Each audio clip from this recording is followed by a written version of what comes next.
Cyber attacks on the rise. Content creators, musicians, and public figures targeted in a new wave of digital crime. New insight into the widening social divide in Kenya. Experts say access to justice depends on where you stand. Mental health stigma still affecting thousands. What reforms are needed to close Kenya's policy gap? And rising tensions between Kenya and the DRC, what this means for regional peace, diplomacy, and trade. This is the Daily Dose. I'm Deborah Chiluti. Let's begin.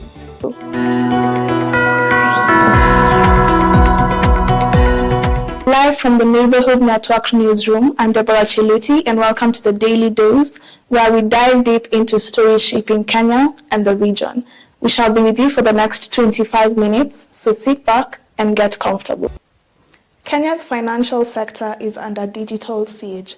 Cybercriminals are targeting mobile banking and online transactions. To fight back, the central bank has unveiled the Banking Sector Security Operations Center, a new frontline in digital defense.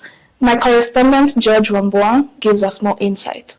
George, you have been looking into this. How widespread is this problem, and why are public figures increasingly becoming the targets? These cyber crimes are really affecting the livelihoods of our content creators, Deborah. It is very, very bad and very, very much devastating because, most of these content creators and creatives, they get their daily bread from these sites and these platforms. You can imagine if you interfere with one source of income, how they will feel. They will end up being miserable. Talking to Lenin Dungu recently, he took me through the consequences and the effects that creatives face due to cyber attacks. One cyber attack can lead to a lot of can mess up things. It can ruin the creative's reputation. Their source of income can be interfered with, and they can even lose their funds, and even sponsors can pull out. So it is something that is very much devastating, and we really need to look into it. I've actually seen cases where creators lost access to their YouTube and Instagram social accounts before the release, which led to delayed projects, leaked footages and songs, and loss of revenues from ads that will run through their videos and booking, and even brand deals, even loss of brand deals. So yes, the incidents show that many in the industry are not prepared for this, and that's why it affects them.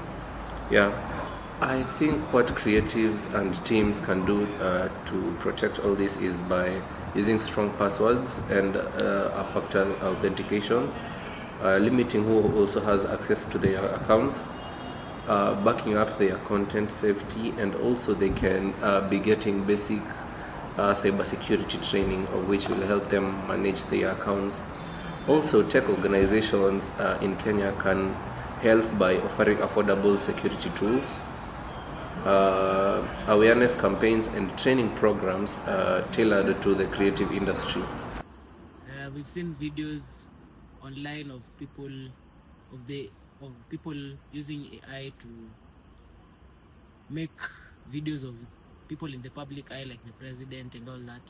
So, and people are falling for it actually. So yeah, it's becoming really, really hard for people to be able to differentiate, especially those who are not exposed to such tools like the AIs, the chatbots. Yeah, so it will in the near future it will be harder to differentiate between what is true and what is not. George Wambua, thank you so much. Joining me in studio is cybercrime lawyer James Chepkwon to help us understand the legal realities behind these attacks. James, thank you so much for being here. Based on your experience, what are the most common types of cybercrimes targeting content creators and public figures in Kenya today? Well, I think some of the most common ones, you just look at them not just in Kenya alone, but globally. We have cyber harassment, and we've seen this happen for quite some time now. In fact, the prevalence was exacerbated around last year, 2024. Following the finance bill, you noticed that there was a lot of harassment, and harassment comes in the form of maybe publishing malicious information about someone, and that was very, very common around that time. I think it was due to the dissatisfaction that Kenyans had. The other form of cybercrime that we are seeing occurring over and over is doxing. And this again also we've seen a rise in it from 2024 till now. And doxing essentially involves where you share information, personal and private information belonging to someone, of course without their consent. And then there is hacking. In fact, recently we had a hacking incident in Kenya where whichever government website you go to, you notice that there were certain malicious publications there. There are many others. For example, there is unauthorized access to information, which may also borderline hacking. And in Kenya now, if you look at the laws, for instance, they'll tell you that there is also child pornography that is also categorized as cybercrime. So there are multiple areas that are covered under cybercrime, so there isn't a specific one that you can focus on. But generally speaking, those are the main ones. There is doxing, of course, harassment, and then there is also impersonation and there is impersonation. And this is where someone just takes an account of someone. So it's called account takeover. You take an account of someone and you act as if you are that person. So there are many ways to protect yourself and prevent attacks. We do also have to acknowledge that these methods are not necessarily foolproof because people might attack you in many other ways. But one of the most simple ways of preventing an attack will be data minimization, because for as long as there is no enough data about you out there, it can be difficult for someone to attack because there isn't anything to attack. But then again, you have to acknowledge that whoever it is you share your information with, you could actually share your information to a confidant or someone you trust. But ultimately, this person might go ahead in breach of that trust and share that information with someone else. So you do have to acknowledge that those possibilities do exist. But then again, there are other ways that simply, I believe many Kenyans are really not into these things. For instance, Kenyans like cheap things. I mean, if you look at cheap Wi-Fi, affordable, available Wi-Fi, everyone will always go to public Wi-Fi and use it. But unfortunately, those can be areas of targeted attacks because someone might hack the servers or someone might hack the system and obtain your information from it. So now, if you are using public Wi-Fi, the best thing to do is probably use VPNs or other things that basically might break that connection and encrypt your information. You might also want to use or avoid clicking on any links or attachments that you just come across, because also sometimes, though I haven't heard of this in Kenya as much, but what happens is sometimes someone might send you a link or share an attachment. Once you click on it, you basically expose yourself to malware. And the best example is what happened to Jeff Bezos. We are all aware that Jeff Bezos basically said that the Saudi prince was responsible for installing the malware Pegasus in his devices that ultimately ended up extracting a lot of information, which was subsequently used against him for manipulation and threats. So those are very much possible things that could possibly occur. So you just have to always be aware of what is occurring, what you're doing, and what steps and measures you're going to take in order to protect yourself. Another one that is very common, and I think many people, unfortunately, beyond downloading and typing on computers, we do not think about the extras. For instance, whenever I'm using my computer, am I using proxy servers, am I using VPNs? We don't really think about that. But you notice that sometimes what will happen is people put very weak passwords. And it has occurred, it has happened even to the biggest security firms in the US and all over. The reason for that is you never really think that anyone is going to attack you until they do. And then obviously there is the other issue of using the same password over multiple devices, multiple platforms. You're essentially repeating your password, and which makes it easy. If someone can have access to one particular password over one device, they may try to use it on other devices, and therefore you're extremely exposed. So those are some of the ways that maybe perhaps we can try to prevent it. But again, like I said, it is not entirely foolproof, because sometimes you might do the best the best you can, but still someone will come and infiltrate your systems. and commit and a targeted attack against you. So finally, in your view, what legal or institutional reforms are needed to strengthen cybersecurity protection for individuals in the digital space? I personally believe the laws that we have at the moment are not only robust, but they are very strong to protect people in cyberspace. But obviously, that doesn't necessarily mean that we do not have room for improvement. But this will basically be dependent on goodwill or the goodwill of people, people willingness to take part in protective measures. Because you will understand that the way we look at cybercrimes, we look at it as though it is something that's in place, or cybercrimes law, sorry. They are basically in place to protect certain individuals or to protect a sector of the society. So as a society, there's so much we can do. Number one, we can do a bit of capacity building on enforcement. And this is not just on investigative bodies and organs, but also on the judiciary. We will probably have to ensure that there is a specialized investigative unit.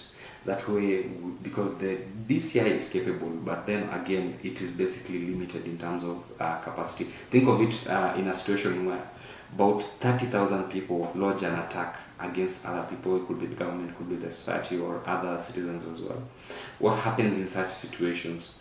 Of course, it may be very difficult for the DCI to investigate all these people, especially within certain time limitations. So you have that for a fact.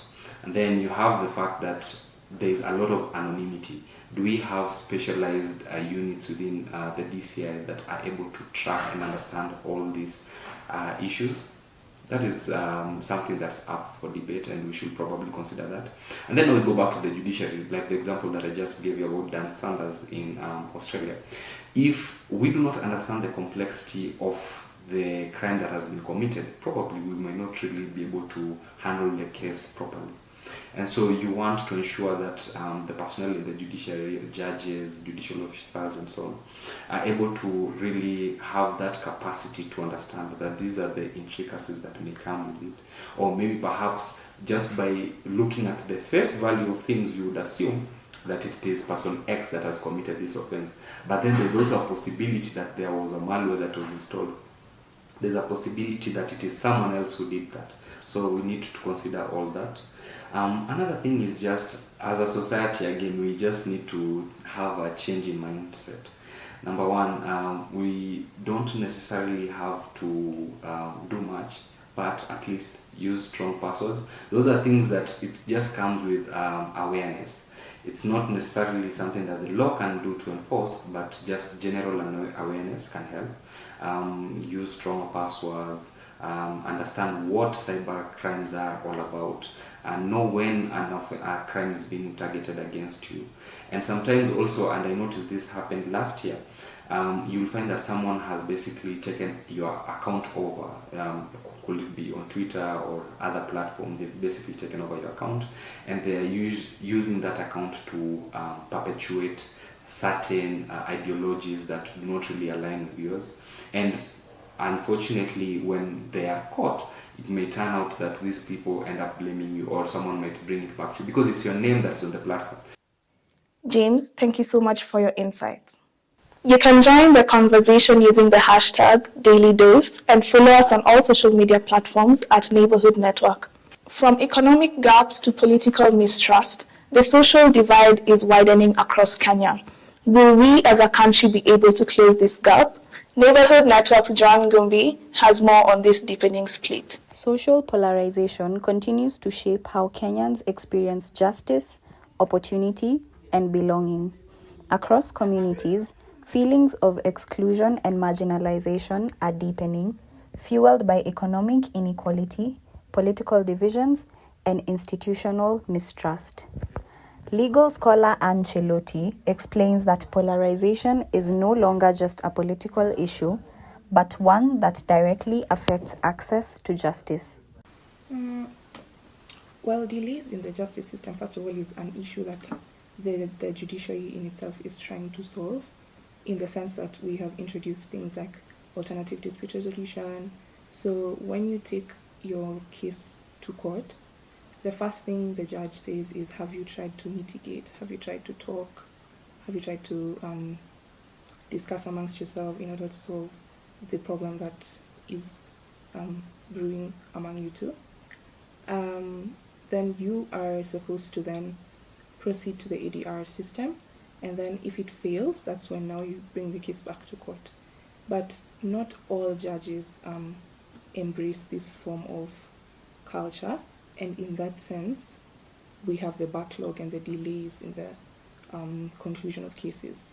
If you ask me, the new generation of Kenyans don't really embrace the political alignment of this country at the moment.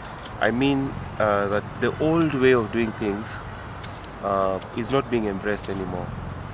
People are informed. We have, I think, the most learned group of young people, and they want to steer this country differently, in a more informed way of doing things.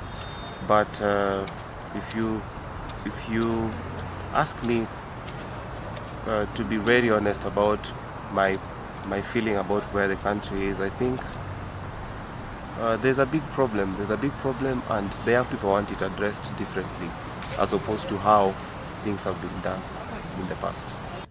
Communities that feel economically or socially sidelined often struggle to engage the legal system meaningfully. She notes that high legal costs, slow court processes, and limited legal awareness continue to lock out vulnerable populations. As inequality widens, so does the justice gap. Experts warn that unless institutional fairness is restored and civic education strengthened, social divisions will only deepen, threatening national cohesion and public trust. To help us make sense of this, we are joined by Advocate Kakai Cheluti. Sir, thank you so much for taking time today. How does social polarization in Kenya shape people's access to justice, particularly for communities that already feel marginalized? I think the main issue here is resources, because to be able to file cases in court, you require money. To be able to retain counsel, you also need money. In a third world country where about half of the population is living on less than $2 a day, you'll find that they won't be able to spare money to pay for those kind of services. From your experience, what major gaps within Kenya's legal and institutional systems contribute to the unequal or unfair outcomes? The law endeavors to place everybody at an equal par. So everybody should be equal before the law. But in practice, we can see that if you look at custom and this kind of things which happen in society, you'll find quite often in many rural communities, peasant families, you'll find that women and children will tend to be disadvantaged. For example, in ownership of property. And finally, what reforms or practical changes are most urgent to rebuild trust and make Kenya's justice system fair, transparent, and accessible to all? I think once people have confidence that anytime they have a dispute, they can rush to the court, and the court will give them a fair outcome without favoring anybody because he's wealthy or because he's powerful, then they'll feel confident that the courts will resolve their issues fairly. Thank you so much for your time.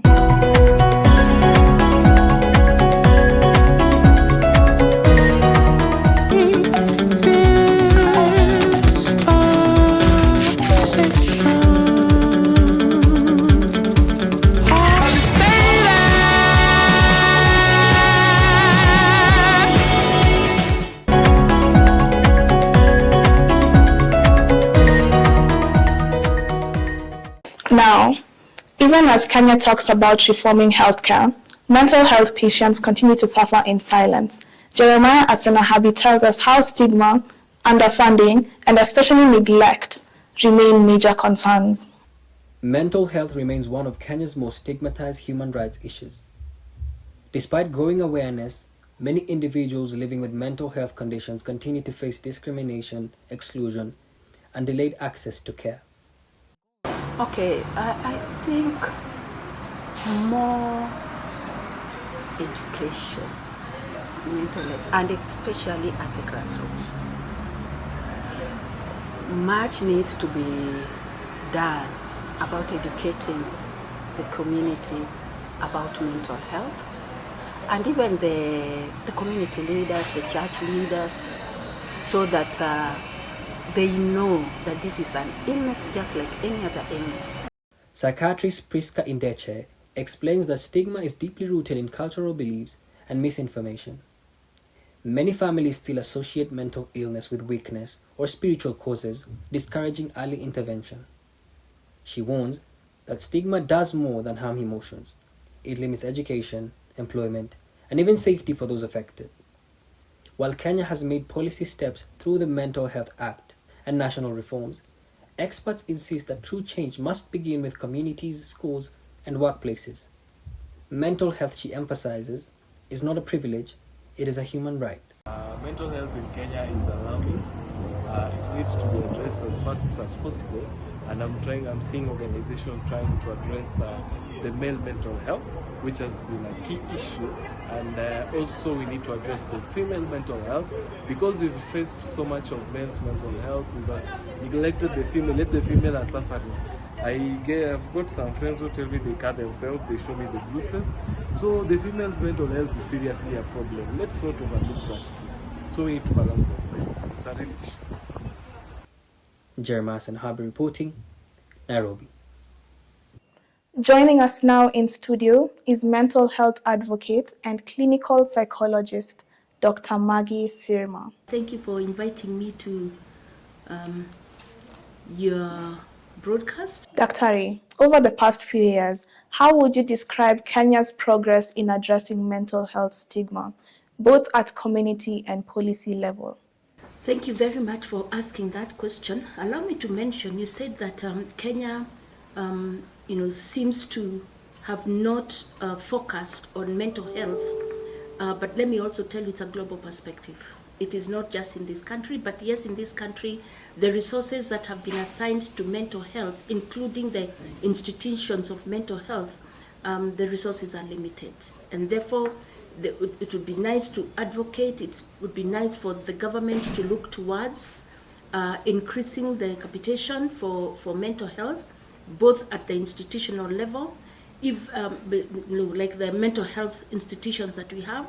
And for example, in Nairobi and its environs, you are aware that we have one big mental health institution, if I could put it that way, and that is the Mathare Mental Health, the referral hospital, which is really knowing that mental illness is increasing over the years. Statistics show us that 1 in 4 persons in Kenya have a mental health issue. Kenya is rated fifth in Africa in terms of depression rates, high depression rates, and that means therefore we need many more facilities that can be able to handle mental health. So I wanted to address that we have a long way to go, and I must say we have begun. If you look at the institution, at the referral hospital, it is not what it used to be some years back. Quite a bit of work has been done, and so when it comes to mental health awareness, I think that's what you mentioned, both especially within the community. I think we have work to do, but important to mention that we need different instruments. We need the church, the many other social institutions, education, the church, the media, and of course the state, to be able to address mental health, because it is a national responsibility. It is a national what do I say? I would say KPI. We need to address it even at the national level. How would you say schools, workplaces, and media collaborate to create mentally safe spaces that encourage early intervention? If you educate the community, you've educated parents, then parents will even have the knowledge to be able to identify when the behavior of their children has changed. And so, because let me tell you today, many times if a child changes their behavior, it is termed as rebellion. Okay, it is termed as negative influence from peers. But these are people who are struggling. Even struggling with identity itself is a mental health issue. So if we help to address, you find somebody who is taking alcohol, they are not necessarily taking it. I mean, I know it happens because of experimenting, especially among the young people, experimenting on alcohol, peer influence. I know that does happen. But I also know it sometimes happens because somebody is actually having a mental disorder and they have negative emotions. They do not know how to get out of it. And when introduced to alcohol and other substances of abuse, and they temporarily get out of it, they see it as the medication to use. So they begin to take substances for self-medication. Eventually, they become addicted to the substance. So they introduce another mental health issue, a disorder, which is addiction. So I think from the parents, and let me tell you, when a person, when a child is suffering from depression, one of the clinical features is excessive fatigue, lack of concentration, slowing down. They cannot meet their deadlines, what we refer to as psychomotor retardation, feeling useless, hopeless, and worthless, and sometimes excessive sleep, or they can still have insomnia, but they're not getting out of bed. So all these affect the academic outcome. And so what does a parent do? They are addressing their academic performance, but the underlying issue has not been addressed. And that is when you realize these children feel useless and hopeless. The next thing, they are self-harming themselves from cutting. And cutting just means I do not have, they're probably saying I do not have, they want to feel the pain, because they could be numb. But they're saying, maybe I don't have the energy. I do not have the courage right now to do more self-harm, like taking my life. But you see, there are other destructive self-harm behaviors, such as excessive use of substances. It's a self-harm. Reckless driving, aggression, those are self-harm behaviors, and they can lead to very negative outcomes. And of course, eventually suicide. And I think even today's newspaper, was it yesterday's newspaper, they were looking at young people and suicide because the prevalence is pretty high. Yeah, so education, but I'm also saying if a parent is unable to identify, but you've created awareness at the university, let me begin at the university level, and people know that these features are features of a mental illness, then you will call your friend and tell your friend, I am thinking person A is not okay. Then you can advocate for their treatment. If you tell person A, then you tell the clinic, university clinics or mental health centers. Then what happens after that? They are usually taken and treated. Somebody will follow them through. So even if a parent failed, not because they have failed as parents, but they failed to identify there is a problem. Because they also don't know. You see, you can only give what you have. They don't know, they don't have the knowledge, they can't offer it to their children, they are not able to help. But if their colleagues at school are able to help, then you save that life. Yeah. So it's an approach from all ends. Thank you so much for sitting with us today, Dr. Wow, that was insightful. I am definitely learning a lot, and I hope you are learning a lot too. Finally, on today's briefing, regional tensions between Kenya and the Democratic Republic of Congo are affecting trade, humanitarian aid, and border communities. George Wambua gives us more. Regional tensions between Kenya and the Democratic Republic of Congo continue to create ripple effects beyond diplomacy, now touching livelihoods and humanitarian response. From border communities to trade corridors, uncertainty has disrupted movement, supply chains, and aid coordination. Charles Ndeda, with experience in international humanitarian organizations, explains that political tensions often weaken disaster response systems and delays emergency aid. Humanitarian concerns that arise when Kenya, DRC, began to escalate. One of them is the influx of refugees in Kenya. As much as the refugees are given a lifeline, Kenya as a host country suffers because some of these refugees come with vices. It's a bad manners that they come from there. They come from their countries that may not be good for the host countries. Because some of the practices they practice in their country are not necessarily practiced in Kenya. That one is not that's for Kenya. Number two, they strain the resources in our country, in Kenya in this context. Kenya has enough resources to share, yes, but sometimes when the influx of refugees from DRC or whichever part of the world come to Kenya, resources are strained in form of we are not able to give enough food for everybody because most of the time we rely on international humanitarian organizations.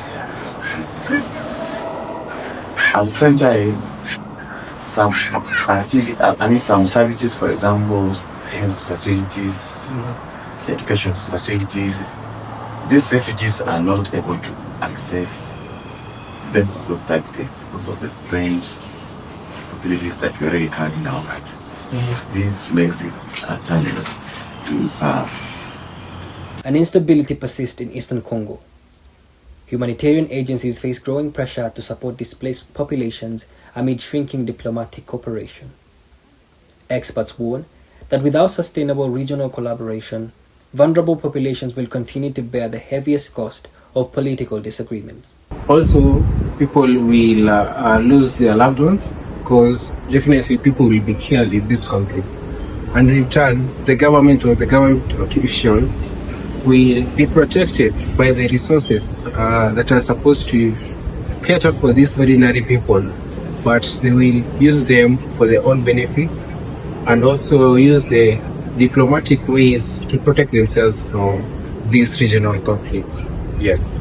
Ambassador, thank you so much for taking your time to sit with us in studio. To begin with, what would you say are the root causes behind the current diplomatic strain between Kenya and the DRC?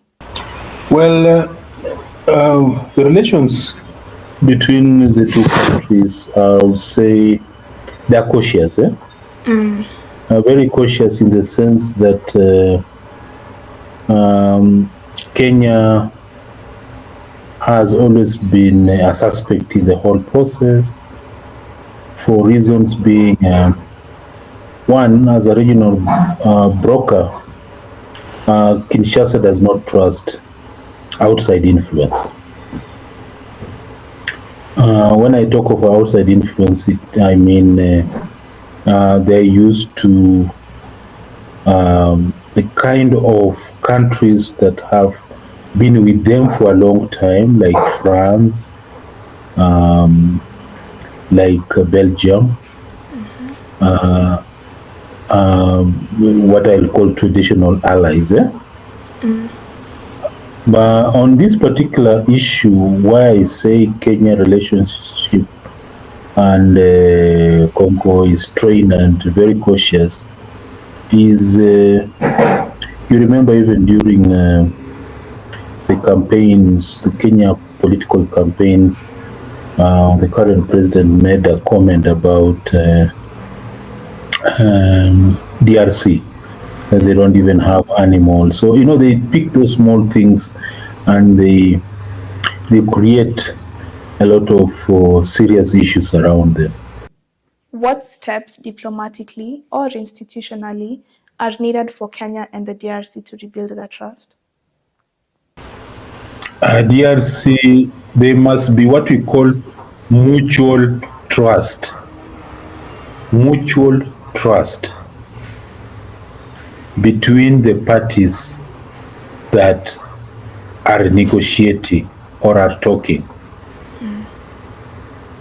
What I mean here is that the Kinshasa fears of external interference or partiality must come out. And the only way you can do that is bringing a very neutral negotiator to help in in the mediation platform. East Africa is a useful convener, but its effectiveness is also limited with other regional mandates like SADC and AEU. So we need a very strong impartial verification mechanism to build the trust. And it doesn't have to be somebody from East Africa. It doesn't have even somebody from AU. Or if there is somebody, then he must be in a position to build trust amongst the people. You get the point. For example, if I'm negotiating between you and your friend, if both of you do not trust me, then I cannot be in a position to talk to both of you because there's mistrust. So for me, the useful actors here would be the UN itself, UN appointing somebody to come on board. And then now they use the other platforms, AU and EU, as secretariats to help through the process, since they understand the issues here. But when I stayed there with Kabila, I think we had a very good relationship. And as such, we build on it, and even the economic activity actually grew up. But again, with Tshisekedi, he doesn't trust East Africans. He thinks they have other ideas in the whole process. But I'm very, very convinced that in the long run, we'll get somebody who they trust that can be able to help them through the process. Thank you so much, sir.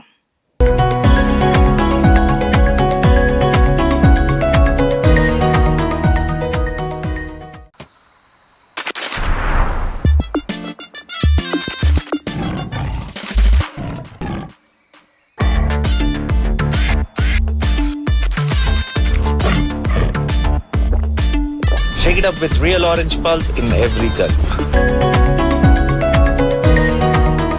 Thank you so much for joining us. I have been your host, Deborah Cheluti. Till next time.